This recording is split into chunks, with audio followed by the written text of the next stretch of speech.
Hello everyone, আসসালামু আলাইকুম। সবাই কেমন আছেন? আশা করি সবাই অনেক অনেক ভালো আছেন। আমার এই ছোট্ট চ্যানেলের ছোট্ট ব্লগে সবাইকে জানাই অনেক অনেক স্বাগতম।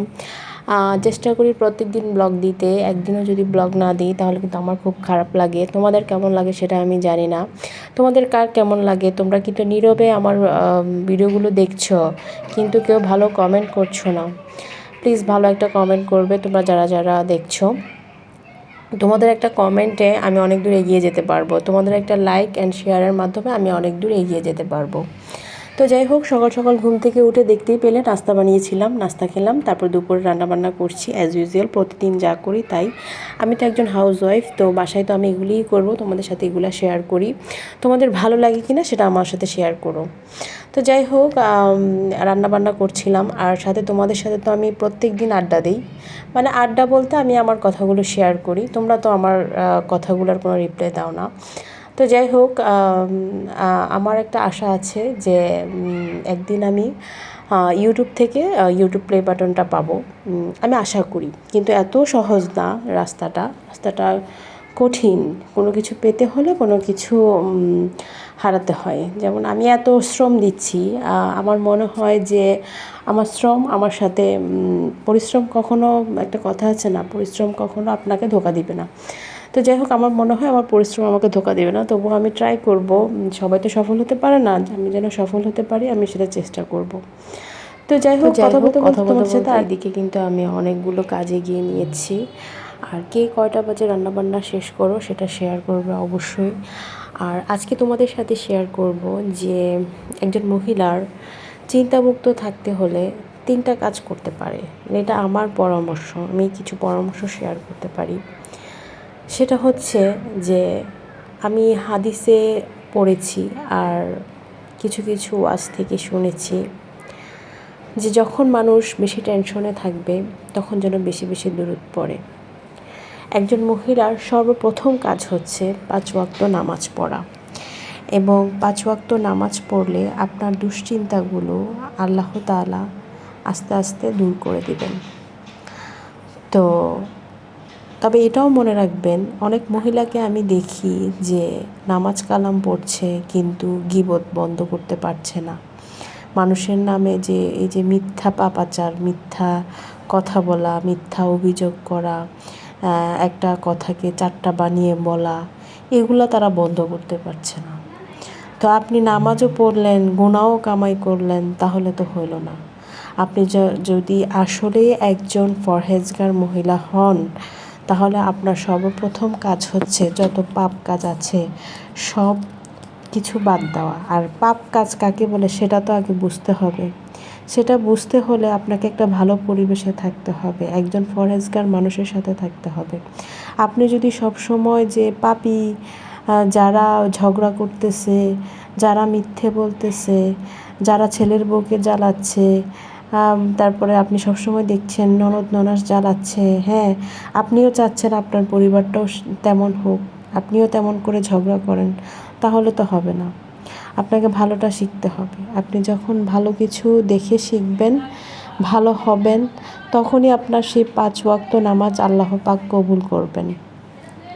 তো আমি অনুরোধ করব সকল মা বোন খালা যেই দেখছেন আমার ব্লগ, তাকে বলবো যে আপনি এসব মিথ্যা কথা বলা, মিথ্যা অহংকার, তারপরে মিথ্যা বাহাদুরি, এগুলো বন্ধ করেন এবং 5 ওয়াক্ত নামাজ মন দিয়ে পড়েন।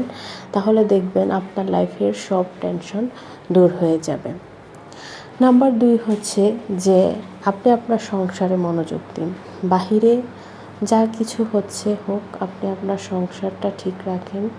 আপনি যদি আপনার সংসার ঠিক না রাখেন, অনেক মহিলারা আছে যে কিছু টেনশনে পড়লেই মানে বাসা থেকে বের হয়ে যায়, তারপরে হচ্ছে যে মানে বন্ধুবান্ধব নিয়ে ঘুরে, তারপরে অনেক কিছুই করে, এটা আমি বলতে চাচ্ছি না।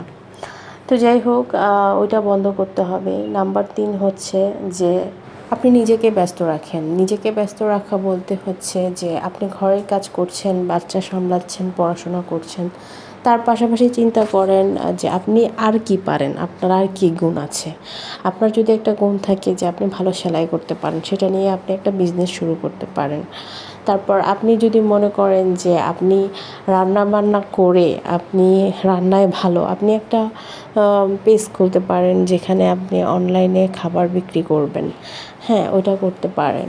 অথবা যেসব বোনেরা ভালো মানে জানেন, মাসালা বলে যেটাকে, সেটা জানেন, মানে আমি বোঝাতে পারছি না, যে আমরা হাদিসগুলো শুনি হুজুরের কাছ থেকে, ওরকম। তো ওগুলো জানলে আপনি অনলাইনে ওইরকম একটা পেজ খুলে ওরকম একটা কিছু করতে পারেন, ব্লগিং করতে পারেন ভালো একটা।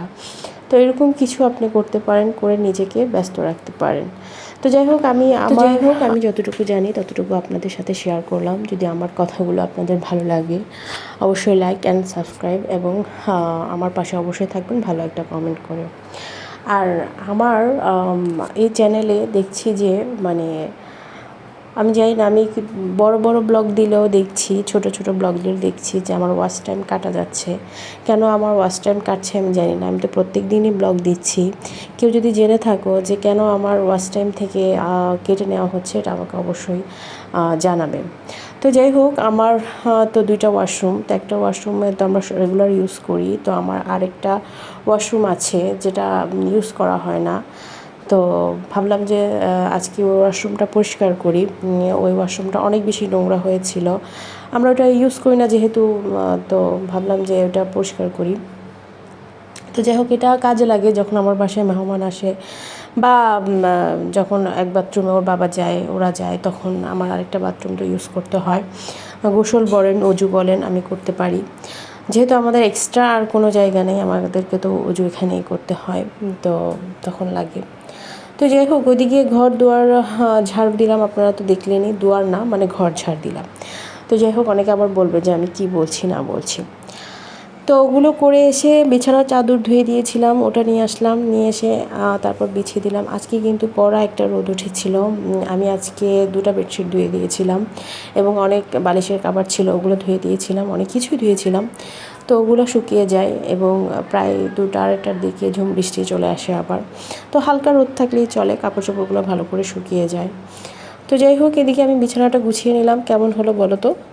তো যাই হোক, ওদিকে গোসল করে এসে খাবারটা খেয়ে নিচ্ছিলাম, তোমাদের সাথে শেয়ার করছিলাম যে আমি এখানে কী ছিল, উস্তা ভাজি ছিল, আর হচ্ছে গতকালকের তরকারি ছিল, মেবি কচুর তরকারি ওটা। আর আজকে তো বেগুন দিয়ে আলু দিয়ে মাছ দিয়ে রান্না করেছি, সেটা তো তোমরা দেখতেই পেয়েছো। তারপরে এই যে বললাম, 2টা 2:30টার দিকে খুব বৃষ্টি আসে, খুব বৃষ্টি, এবং অনেক ভালো লাগে এরকম বৃষ্টি হলে, ঠান্ডা ঠান্ডা ওয়েদার থাকে। তো বৃষ্টি আসাতে এই যে আমার টবের গাছগুলা খুব সুন্দর ফ্রেশ হয়ে যায়। আমার এখন পানি দিতে হয় না, এগুলো ভিজে থাকে, এবং পাতাগুলা যে এত সুন্দর চকচক করে, এত ভালো লাগে, চিরসবুজ। এবং আমার চিন্তা ভাবনা আছে যে আমার বারান্দাটা যদি আমি ভরে ফেলতে পারতাম টব দিয়ে, কিন্তু এটা সম্ভব না, কারণ আমি চিন্তা করি আর কি যে কিছু টব এনে সাজাবো, কিন্তু আমার বারান্দাটা খুবই ছোট, ওটা সম্ভব না, আমি জানি। আর এখানে গাছ লাগালে বেশি দিন থাকে না, কেন যেন নষ্ট হয়ে যায়, হয়তো রোদ আলো বাতাস তেমন একটা পায় না, সেজন্য। তো যাই হোক, যে যেখান থেকে বসে আমার ব্লগটি দেখছেন, সবাই ভালো থাকবেন, সুস্থ থাকবেন, এবং আমাদের জন্য অনেক অনেক দোয়া করবেন। আল্লাহ হাফেজ, টাটা।